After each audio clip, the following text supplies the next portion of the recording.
नमस्कार दोस्तों, स्वागत है आप सभी का एक और नए वीडियो में। इस वीडियो में हम क्लास 12 बायोलॉजी के मॉडल पेपर के बारे में डिस्कस करेंगे। क्लास 12 बायोलॉजी 21-22 का ये सेट है। केवल प्रश्न पत्र कक्षा 12। समय है 3 घंटे 15 मिनट का समय दे दिया जाता है और पूर्णांक जो होता है 70 नंबर का होता है। निर्देश यहाँ पे देखते हैं कि कौन कौन सा दिया गया है। निर्देश नंबर 1 देखते हैं कि प्रारंभ के 15 मिनट परीक्षार्थियों को प्रश्न पत्र पढ़ने के लिए निर्धारित है। यानी कि जो 15 मिनट हैं, 15 मिनट क्या कर दिए जाते हैं कि स्टूडेंट को केवल पेपर पढ़ने के लिए दे दिया जाता है 15 मिनट। दूसरा निर्देश है यहाँ पे कि सभी प्रश्न अनिवार्य हैं। आपको क्या करना है कि स्टूडेंट कोई भी प्रश्न बोर्ड की परीक्षा में छोड़कर नहीं आना है। ब्लैंक अगर कापी रहेगा तो उसमें कोई नंबर आपको नहीं दिया जाएगा। अगर आप कुछ ना कुछ उससे रिलेटेड लिख देंगे तो आपको 5 नंबर का है तो उसमें से ज़्यादा नहीं तो दो ढाई नंबर दे दिए जाएंगे अगर आप कुछ लिखेंगे उस क्वेश्चन से रिलेटेड। चौथा यहाँ पे कि सभी प्रश्नों के निर्धारित अंक उनके सम्मुख अंकित हैं। यानी कि फ्रेंड यहाँ पे जो प्रश्न हैं उनके निर्धारित अंक जो हैं उनके सम्मुख अंकित हैं कि एक प्रश्न कितने नंबर का है, इसके सम्मुख ये अंकित है। यहाँ पे चलिए क्वेश्चन नंबर 1 को देखते हैं कि सही विकल्प चुनकर अपनी उत्तर पुस्तिका में लिखिए। जो सही विकल्प है अपनी उत्तर पुस्तिका में लिखना है आप लोगों को। तो यहाँ पे देखते हैं कि क्वेश्चन नंबर 1 का जो का है, निम्नलिखित में से कौन सा पुष्प नर जनन अंग का प्रतिनिधित्व करता है। कौन सा है वो पुमंग हो जाएगा आपका उत्तर। पुमंग हो जाएगा कि नर जनन अंग को जो प्रतिनिधित्व करता है पुमंग ही करता है। खा है कि मनुष्य में संतान का लिंग निर्धारण होता है माँ के लिंग गुणसूत्र से, अंडाणु के माप से, शुक्राणु के माप से कि पिता के लिंग गुणसूत्र से। तो जो हमारा 4 है पिता के लिंग गुणसूत्र से, इसी से संतान का लिंग निर्धारित होता है। गा है कि जेनेटिक इंजीनियर का उपयोग होता है। तो 3rd नंबर पे जो है इन दोनों में, चिकित्सा में कृषि में दोनों में जेनेटिक इंजीनियरिंग का उपयोग होता है। जो घा है कि लाइकेन जो पारिस्थितिक अनुक्रम को प्रारंभ करने में सक्षम है, वास्तव में यह सहजीवी सहचर है। तो कवक और शैवाल का सहजीवी संबंध हमें देखने को मिलता है लाइकेन के पेड़ में। यहाँ पे जो अति लघु उत्तरीय प्रश्न है दूसरा क्वेश्चन है अति लघु उत्तरीय प्रश्न, ये भी 1-1 नंबर के हैं। चलिए इनको देखते हैं कि क्लाइनफेल्टर टर्नर सिंड्रोम में गुणसूत्रों की संख्या लिखिए। खा है कि नर जर्म कोशिकाएं किस विभाजन द्वारा शुक्राणुओं का निर्माण करती हैं। गा है कि परागकण मात्र कोशिका में गुणसूत्रों की संख्या क्या होती है। गा है कि उस एंजाइम का नाम लिखिए जो डीएनए अणु को खंडों में तोड़ देता है। और अंगा है कि कार्बन डाइऑक्साइड का स्थिरीकरण करने के कारण पौधों को क्या कहते हैं।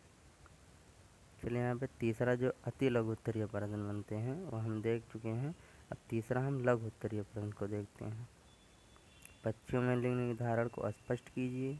वाटसन तथा क्रिक द्वारा प्रस्तुत डीएनए के द्विकुंडलित मॉडल का स्वच्छ नामांकित चित्र बनाइए।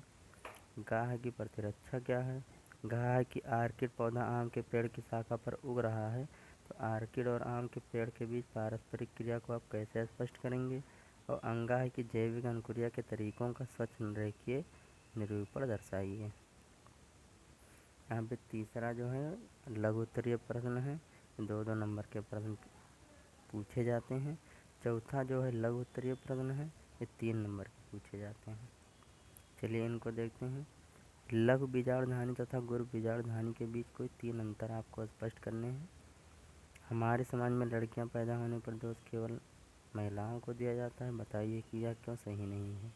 तो आप लोग जानते हैं कि महिलाएं के अंदर यक्स और यक्स 2 समान क्रोमोसोम होते हैं और पुरुष के अंदर यक्स और वाई होते हैं। तो जो ये वाई होता है यही निर्धारित करता है कि हमारी संतानें नर होंगी या मादा। गा है कि एक संकर क्रॉस का प्रयोग करते हुए मेंडल के प्रभाविता नियम की व्याख्या कीजिए। घा है कि डीएनए कुंडलनी की कौन सी विशेषता ने वाटसन और क्रिक को डीएनए प्रतिकृति के सेमी कंजर्वेटिव रूप को कल्पित करने में सहयोग किया, इसकी व्याख्या करना है। 5वां जो है कि मलेरिया परजीवी के जीवन चक्र का आपको एक डायग्राम बनाना है। 2022 में पूछा गया था क्वेश्चन। 2022 में पूछा गया था कि मलेरिया का जीवन चक्र का चित्र बनाइए। है कि जैविकी जीव विज्ञान के अध्ययन ने संक्रामक रोगों को नियंत्रित करने में किस प्रकार हमारी सहायता की है। और है कि जैव उर्वरक किस प्रकार से मृदा की उर्वरता को बढ़ाते हैं। और है कि बैक्यूलोवायरेसिस क्या है। यहाँ पे चलिए नेक्स्ट देखते हैं 6वां का, इसमें टिप्पणी करना है। पीसीआर पॉलीमरेज चेन रिएक्शन क्या होता है। प्रतिबंधन एंजाइम क्या होता है। जैव प्रौद्योगिकी का कृषि क्षेत्र में क्या उपयोग है। गाय की पारजीवी जंतु से आप क्या समझते हैं, कोई एक उदाहरण देना है। गाय की निम्नलिखित में अंतर करना है। शीत निष्क्रियता और ग्रीष्म निष्क्रियता में अंतर स्पष्ट करिए। बायोस्मी, आंतरोस्मी, एक्टोथर्मिक और एंडोथर्मिक जंतु में अंतर आपको करना है। 7वां जो दीर्घोत्तरीय प्रश्न यहाँ से बनेगा कि मनुष्य के नर जनन तंत्र का सचित्र वर्णन कीजिए। इसमें शुक्राणु कहाँ बनते हैं। आपको पता है कि नर जनन और मादा जनन, ये दोनों का आपको डायग्राम तैयार कर लेना है, ये इम्पॉर्टेंट है। अथवा में है, अगर आप इसको नहीं जानते हैं तो इसको कर सकते हैं कि पुष्पी पादपों में लघु बीजाणु जनन का चित्र सहित वर्णन करना है। क्वेश्चन नंबर 8 है कि आनुवांशिक कूट क्या है और इसकी मुख्य विशेषताओं का वर्णन कीजिए। अथवा लगा है, अगर आप इसको नहीं जानते हैं तो नीचे का करिए। मेंडल का लक्षणों के पृथक्करण का नियम क्या है। What is the segregation law Mendel and checker board द्वारा आरेखीय निरूपण सहित वर्णन करना है। इसे युग्मकों की शुद्धता का नियम क्यों कहते हैं। Why it is called the law of pure gamete, इसको लॉ ऑफ प्योर गैमीट भी कहते हैं, क्यों। 9वां है अनुकूलन को परिभाषित कीजिए, उदाहरण सहित वर्णन कीजिए। अथवा में है कि किसी भौगोलिक क्षेत्र में जाति के मुख्य कारण क्या है।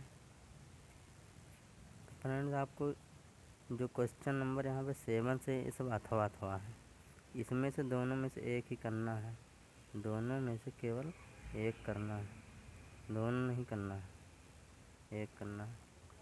तो आप देख चुके हैं कि 9 क्वेश्चन जो है बोर्ड के द्वारा आते हैं और यही 9 क्वेश्चन से टोटल 70 नंबर के बन जाते हैं क्वेश्चन। और जो 30 नंबर दिया जाता है वो स्कूल से 70 + 100 बन जाते हैं यहाँ पे। तो आज की वीडियो यहाँ पे समाप्त होती है। अगर आप पहली बार हैं तो प्लीज़ चैनल को सब्सक्राइब करिए, वीडियो को लाइक करिए। Thanks for watching.